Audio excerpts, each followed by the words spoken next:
Hi, are you doing anything? I'm currently making a tabletop from old pallet boards that I've had here for years, and I thought it was finally time to get it done, no matter what. I was thinking about what to do with them, and it occurred to me that I could glue them together to create a kind of laminated board, where I actually stand the pallet boards up vertically, placing them closely next to each other and clamping them, so I end up with a really solid tabletop, like a block.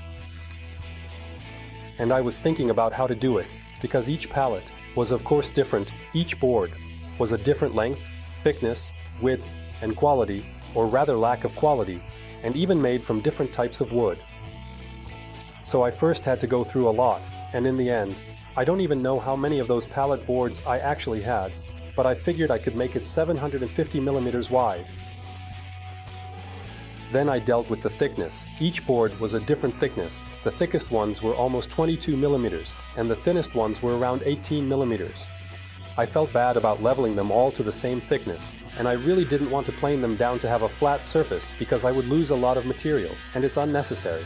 It's enough for it to be stretched so that it has the same thickness throughout its entire length and width, but if it's a little warped, it doesn't matter, because during the gluing process, it will simply pull together. So I planed some of the boards to about 21 millimeters, some to 20 millimeters, and the thinnest ones are, I think, around 17 millimeters. I will then alternate them on the surface. The second thing. Width, I was thinking that I would like to have the tabletop at least 50 millimeters thick in the end.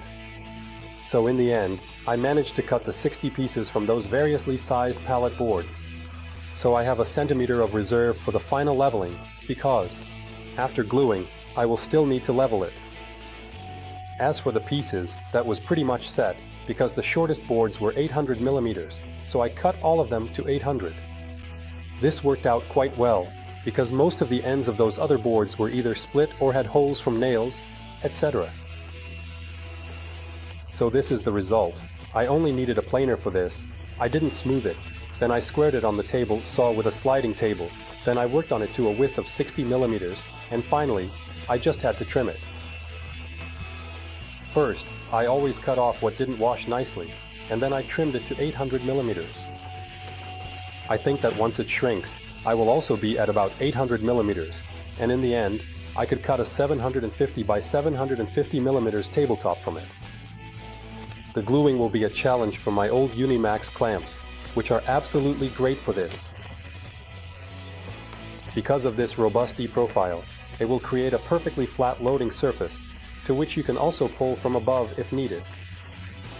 Moreover, I think they are a great price because this 15 model costs around 1500 CZK. Try a clamp this long and also this robust. It's hard to find a branded one for this price. So, the price to performance ratio with these clamps is amazing. And last but not least, again for the Patriots. I was right at the production of those connects at Unimax, where this profile, and those holes are made by hand.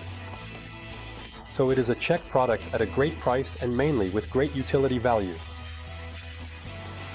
So I think it's really a handy thing. I don't use it very often, which is probably a shame. So now it will come into play again, and I'm quite looking forward to it. I have a total of 3, which is more than enough for this width. And there will probably be a lot of glue consumption, because after all, it's quite a large area. So I'll pull out my gallon of Titebond and let's get to it.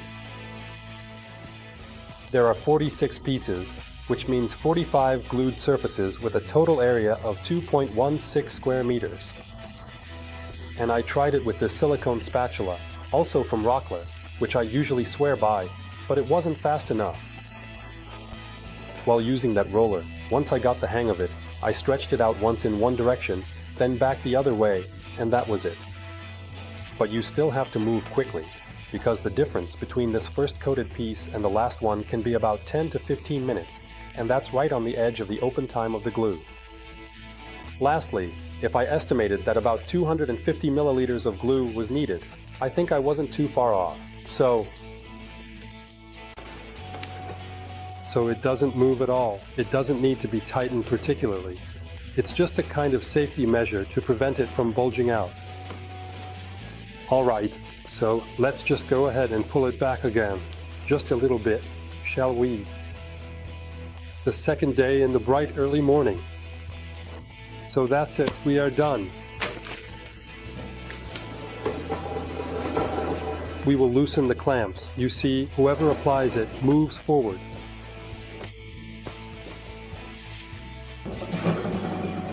Awesome!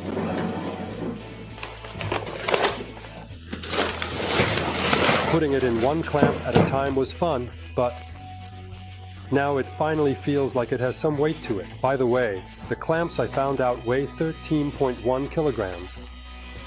It's not exactly an easy matter, but it's simply the price for that robustness. I should also mention that it is produced in 2 additional sizes, namely 2 meters and 3 meters. These 1500 clamps are really the rough pieces, but they can only grip 1250 millimeters.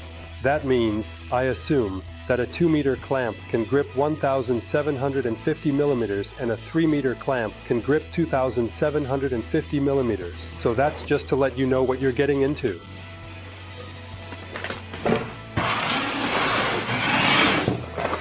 As for the paper, I put it there because the leaking glue, whether during application or later during the pressing, would dirty the clamps themselves.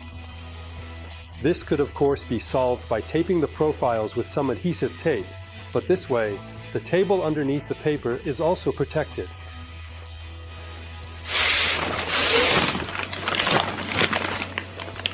Now, of course, the problem arises of how to get it off, so at least to roughly tear it off like this. It's handy that you still have ecological material that you can easily dispose of, rather than just recycling. While if you put some plastic film there, it's obviously a problem. The only thing I must critically acknowledge, and I somewhat expected this, is that I didn't even try to get the verticality right here. So I just did it by eye, and you can see that I missed it by about an inch. But there is still a 5 centimeters reserve in total, so I think I can easily make the square 750 by 750, so I'm satisfied with that. And in some upcoming video, you can look forward to comparing such large surfaces. Well, I really can't get it into the stretcher. Fortunately, I am currently equipped for it. And just to make sure I don't forget, you can find links to all the products I used in making this worktop in the description below the video. Thanks for watching, take care, and do something.